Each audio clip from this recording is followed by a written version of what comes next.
Okay, so we have to talk about the current state of One Piece Bounty Rush. And to be honest, this game isn't at its best right now. And it's not only because of the core mechanics of the game, but also because of its repetitive gameplay loop, wrongly designed systems, and mishandled character balance. Keep in mind that I don't think that this game is inherently bad. I've actually been playing this game since launch, but I do think that there are a lot of issues that need to be addressed. And yeah, that's basically what we'll be talking about throughout this video. So without further ado, let's get into it. One Piece Bounty Rush! Back in 2019, One Piece Bounty Rush got rebooted and been made into the game we know today. But did you know that since then, we've been playing the same game mode for years without a single change? Most of us call it League Battle, but it's actually called Treasure Hunt 5, a game mode where you get to use a character which you may or may not have got with your own will thanks to the summon rate system, which we'll talk about later in this video. You play with your 3 teammates for 3 minutes. You can either capture treasure or defend them, and the goal is obviously to secure at least 3 treasure out of 5 by the end of the 3 minutes. This seems fun for 3 minutes, or 3 hours, or 3 months, or 3 years. I think you can guess where this is going.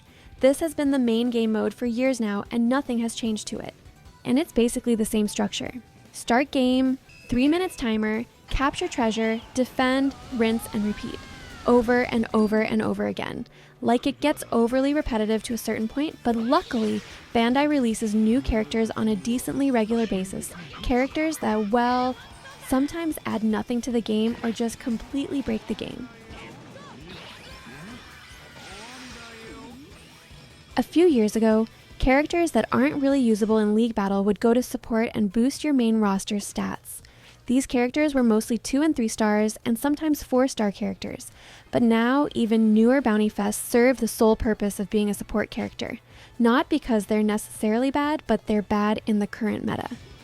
It's like a monopoly. Only a dozen of characters are usable whilst the others can't even compete. The problem here is the lack of usage of our own roster of characters. I personally have hundreds of characters, and while I do try to mix it up and use less known characters, they would just get destroyed by the current meta, which makes 70% of the current characters available downright unusable.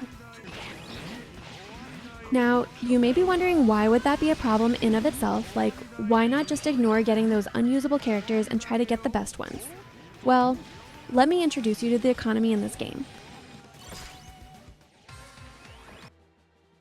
If you've played Bounty Rush for at least 10 minutes, you would realize that the Rainbow Diamonds, aka gems, are the premium currency in this game.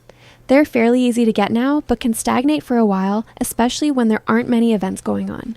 You can use those gems to summon, and then you get hit by lightning strike coming straight from Bandai HQ, the summon rates. I don't really play a lot of gacha games, but boy, I know for a fact that these rates can get absolutely insane. I mean, sure, they did increase the chance of you getting a 4-star from 5% to 7%, but still. Now we have to be fair here and acknowledge that the banners have been getting significantly better as of late. You can get more guarantees, 4-star fragments, so on and so forth. But the problem isn't with rates for standard 4-star characters, it's for the extreme characters. I don't even know where to start. I think I'll just spare you the amount of extreme units that completely broke the game on release and focus on only one unit. Our beloved Marine Admiral Big Money Borsalino, the totally harmless extreme unit that definitely wasn't ridiculously broken and still is arguably the best unit in the game as of today. First of all, I think the whole extreme unit system is actually a good idea, but just wrongly executed. The idea for grinding months and months just to get around 2,000 gems to hope, right? Not even guaranteed to get the character, is just absurd. I mean, sure, there is most of the time a guarantee for the character after spending a certain amount, but that amount goes from 3,000 gems up to 4,500, which would literally take more than a year to save up. The worst part is that the unit isn't even guaranteed to stay in the meta for long. I mean, just look at Gear 5, the first one. He was guaranteed for a huge amount of gems, around 3,400 I think, but got countered by King, a bounty fest that you can get for only 750 gems. Remember our favorite Marine Admiral? Well, he sure was expensive to get, but despite that, you could still encounter games with 5 Borsalinos. Same with the latest Gear 5, keep in mind that a part of these players are re-rollers who didn't bother getting shafted, so they just start a new account over and over again until they're the unit. players who either just got lucky or have been saving up for months to get it. Initially, this doesn't really seem problematic and seems more or less fair. Actually, it apparently grows the player count, so that's good, right? Well, numbers and sales-wise, yes, very good. Especially when you couple that with the store system, which we'll briefly discuss in a moment, but when you think about it, this whole scheme is doing nothing but keep feeding the loop that makes this game overwhelmingly repetitive. There isn't any real sense of direction. We have a rank bar that reflects how much you've been playing, but that's it. Nothing. And if you combine that with the overwhelmingly repetitive gameplay loop, you get a... Wait, what? Well, actually, we have Challenge Battle and it rotates every week with a new game mode, so why are you complaining about repetitiveness? Right, yeah. Let's talk about Challenge Battle.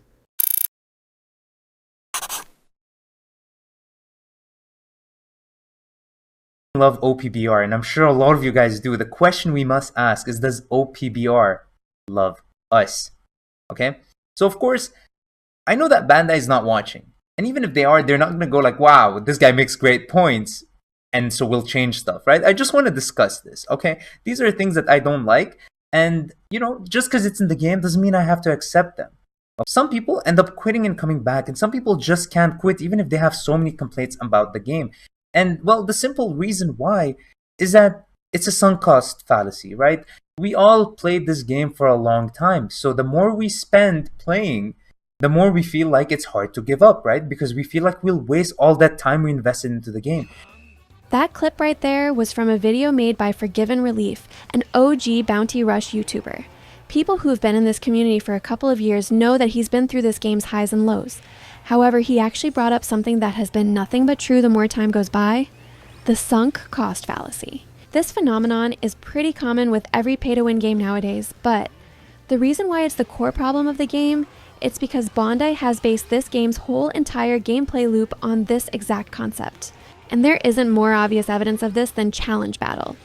You see, Challenge Battle is a separate game mode from League Battle in which you get to play different game modes such as Brawl 8, where you basically have to KO as many enemies as you can, tons of treasure, 2v2s, and yeah, that's pretty much it. I mean, there are others where you play as a themed character, but it's basically the same thing as League Battle. Now, this on the surface seems like nothing but fun. A great addition to the game, adding new content, right? Well, wrong. With Challenge Battle, we also got introduced to a pay-to-win pass that give you pretty rare resources that you would spend months and months to get if you don't pay for it. But honestly, believe it or not, this is not even that bad. What's bad is this constant need of playing this game mode each time it rotates, because if you don't, you'll miss out on rare rewards. It's the fear of missing out combined with the sunk cost fallacy. It feels more like a chore, a homework more than an actual fun game mode. And the worst part about it all is that Bandai has found the perfect scheme to keep you coming back again and again and again. You want 4-star fragments to max that one character you liked from the anime. Play Challenge Battle. You want boost 3 orbs? Play Challenge Battle. You want free gems each week? Play Challenge Battle. And at a certain point, you get confronted with a dilemma, like a red versus blue pill type of situation. You either have to mindlessly grind this game for months to get what you want without spending money, or spend your money to just fast lock that one character you wanted, and it just goes on to be a perfect loop. And that's not even the gameplay itself.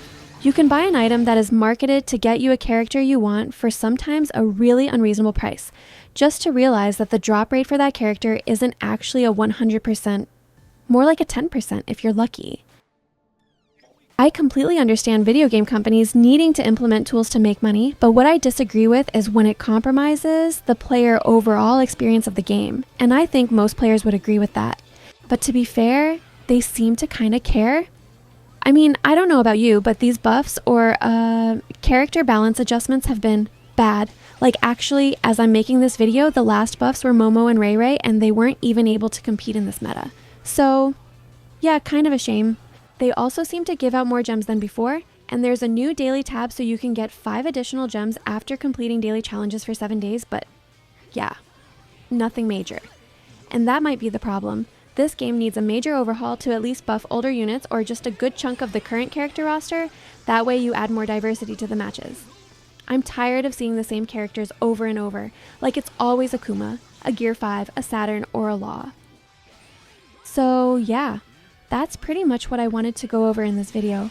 This is the first time I've done these type of discussion videos, so feel free to let me know if you would like to see more of it on this channel. There are obviously other problems that I haven't necessarily discussed in this video. So let me know in the comments if you agree or disagree with something. And obviously, don't forget to just try and enjoy the game without forcing yourself to get sucked into this loop of just mindless grind with little to no enjoyment. With that being said, thank you for your time and support, and see you guys in the next one.